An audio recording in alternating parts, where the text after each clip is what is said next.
and they'll just take the Taric blind into KSV's support choice. Yeah, a couple of supports taken away by the side of KSV, but SKT with the first pick on the support means that another one gets taken away from them. We'll see what they decide to go for here. The Alistair still available. But something that CoreJJ hasn't played this season at all. It's not actually a big Alistair player traditionally. So Shen is a flex pick. We'll find out very soon where it is. My first instinct is it might actually be top lane with so much top lane focus in the bans. We'll wait and see if that's true. See what CoreJJ decides on here. Could still consider a tank for the top side. They're happy with their damage threats here. And it's going to be a bit of a flex. So Orin and Shen can both go in either role, depending on what Wolf selects for Tal. Tal's Trundle does pretty well against both of them. His name literally means, so the fans go wild. His name, Tuhal, literally means to lock in Trundle in Korean. His ID is about as famous Trundle. We saw it inspecting his recent solo queue. He sees two tanks locked in. Doesn't really matter which one it is. He's happy to lock in Trundle. Yeah, potentially even 3 tanks at the side of Jarvan, right? And you were talking about specifically about top or bottom, the support, of course, but like, they knew he was going to go into probably the Orin. It's one of those picks that Kive has played a lot besides the Gnar and the GP. Haven't seen him play the Shen yet. We've seen a lot of Shen support.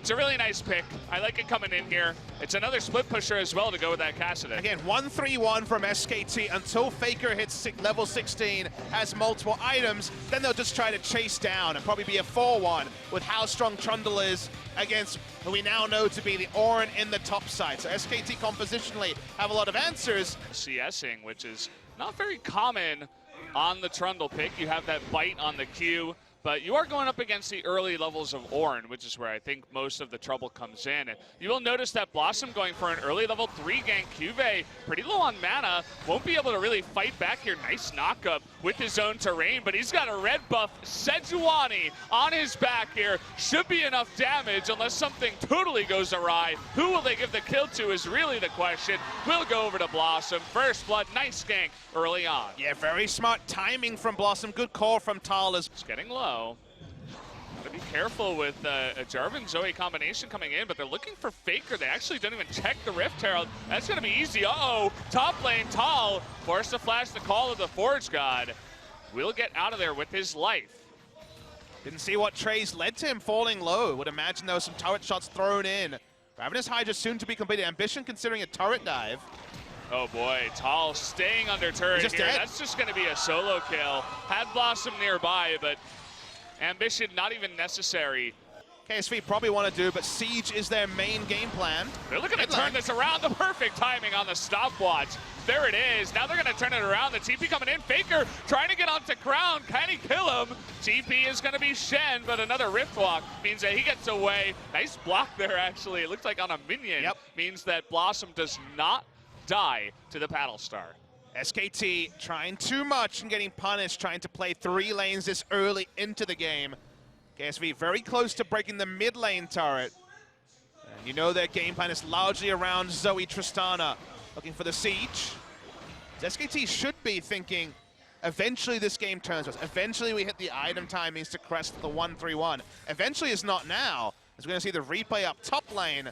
Tal thought with his jungler there, he'd be fine, but Ambition also in position means just for a bit of threat.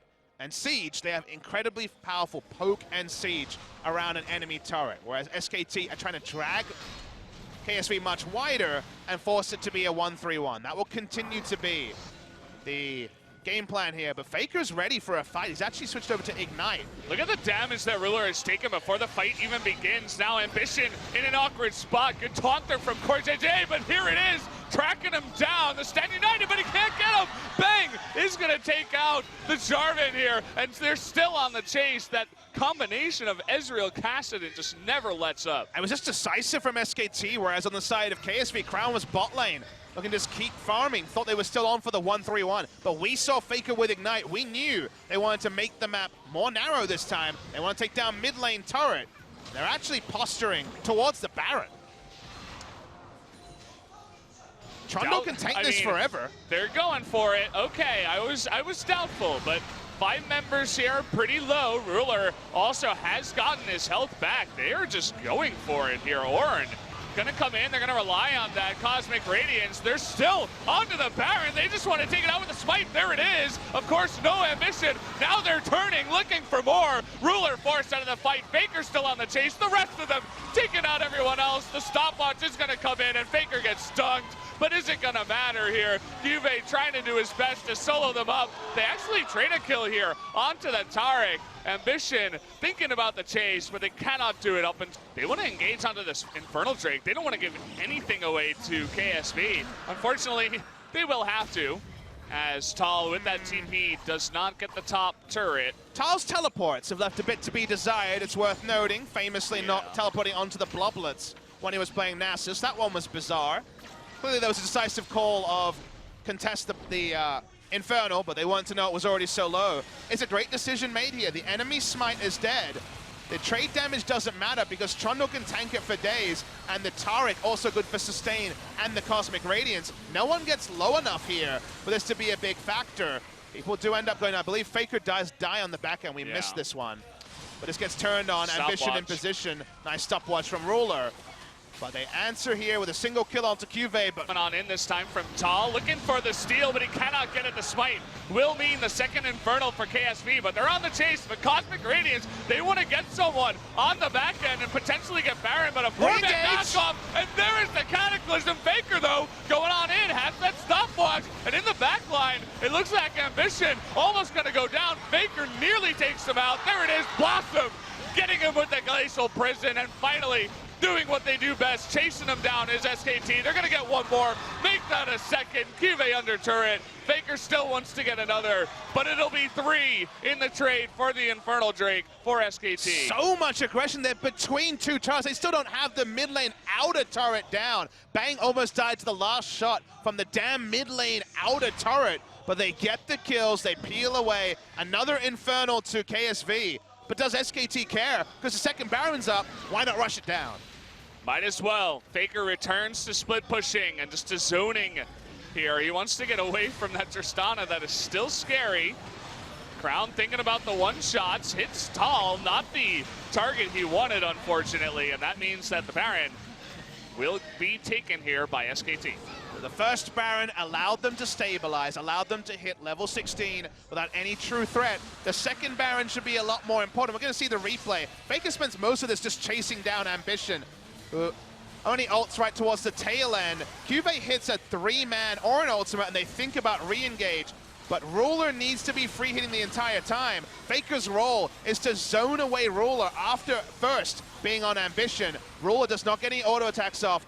Wolf and Tal are tanky enough that he can't auto-attack, and Crown's poke is not there. He doesn't have Void Staff or a high damage build. So SKT can play front to back, ignore the damage from the back line of KSV, and come out with a big lead. And well, that don't hit the carries. Sitting right in the middle. Tal in the bottom lane, Faker in mid, 3 up in the top side. Now they're engaging onto Crown, who goes too far for Faker up in the mid lane and gets totally wiped out there. Bit of a mistake, not respecting that, and he gets caught out. Yeah, he doesn't have cleanse, so he can't be making plays like that. Just taken down as Tal finally split pushing the bot side. Faker, considering his options. Yeah, has Dazzle to work with him, and Bang, most damage in the game here. Only seconded by Ornn, funnily enough, at this point. We'll see the graph at the end, but looking really good on that Ezreal pick. Surprised they gave it to him. They give the Kassadin to Faker as well. So far, it's been very, very nice for SKT. Tal doing his job on the split push, very fast with the Trundle push. They don't have Crown anymore, so only sad days for KSV. He didn't get frustrated after being well held in the early 4th Gathering Storm proc. SKT continue to push in, 3 inhibitors down. With Cosmic Radiance, will they just try to end with one last push? No team will ever give up, not in this meta, not in 8.1 or 8.2. And Bang even getting a little bit low. They're going to be looking for the full-on engage here. rather than the siege, but the engage actually comes out of KSV. Nice knockups when they're turning it. Look at Faker. He takes out Ruler. He just disappears, and now he wants Crown as well. He has gotten fed way more enough, and it is going to be enough to take out Ruler and another. Make that a double kill. Crown is going to be zoned out. Ambition going down. QV as well. And that's going to do it. SKT, the very surprising show up tonight. The 2-0 victory over KSV. Not many people could have predicted this. SKT moved to 3-5, but part of that 3 includes world champions KSV. Not the time they wanted to pick up a sweep against the Samsung organization. That was 100 days ago. But 100 days later, SKT turn around the negativity that began with their loss at Worlds. People said about the lineup, the problems that Blank and Untara were having, but it turns out the rookie